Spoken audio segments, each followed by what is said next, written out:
வெளியூர் பயணமா? ரிசர்வேஷன் கிடைக்கலையா? படிக்கட்டு ஏறி இறங்க ரொம்ப சிரமமா இருக்கா? டிராப் டாக்ஸி புக் பண்ணுங்க. ஒரு வழி கட்டணம் மட்டுமே. டிராப் டாக்ஸி, எங்கும் எப்போதும். திமுக அமைச்சர் நேருவுக்கு எதிரான ஊழல் புகாரை விசாரிக்கும்படி சென்னை உயர்நீதிமன்றம் உத்தரவிட்டுள்ளதால் பல IAS, IPS அதிகாரிகள் விசாரணை வளையத்திற்குள் கொண்டு வரப்படுவார்கள் என்ற தகவல் வெளியாகியுள்ளது.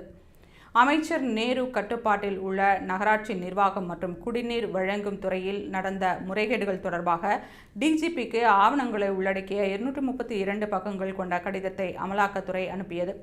இந்த கடிதத்தில் உள்ள விவரங்கள் குறித்து அமலாக்கத்துறை சார்பில் சென்னை உயர்நீதிமன்றத்தில் சீலிடப்பட்ட கவரில் ஆவணங்கள் தாக்கல் செய்யப்பட்டது. அதில் 6 IAS அதிகாரிகள், 3 IPS அதிகாரிகள், 2 திமுக MLAக்கள், 1 MP ஆகியோர் இடையே நடந்த வாட்ஸ்அப் உரையாடல்கள், டெண்டர் ஆவணங்கள் பரிமாற்றம் போன்ற விவரங்கள் ஆதாரத்துடன் இடம்பெற்றுள்ளன. ஒவ்வொரு நபரும் எவ்வளவு பணம் கொடுத்துள்ளனர் என்ற விவரம் தொடர்பாக அதிகாரிகள் மட்டத்தில் நடந்த உரையாடல்களும் இடம்பெற்றுள்ளன. இது தொடர்பாக வழக்கு பதிவு செய்து விரிவான விசாரணையை தொடங்கும்படி தமிழக லஞ்ச ஒழிப்புத்துறைக்கு சென்னை உயர்நீதிமன்றம் உத்தரவிட்டுள்ளதால் முறைகேட்டில் தொடர்புடைய அதிகாரிகள் பலருக்கு சிக்கல் உருவாக்கியுள்ளது.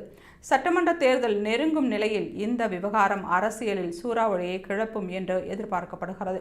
இந்நிலையில் உயர் நீதிமன்ற உத்தரவுக்கு தடை வாங்குவது தொடர்பாக ஆளும் கட்சி தரப்பில் ஆலோசனை நடத்தி வருவதாக தகவல்கள் வெளியாகியுள்ளன.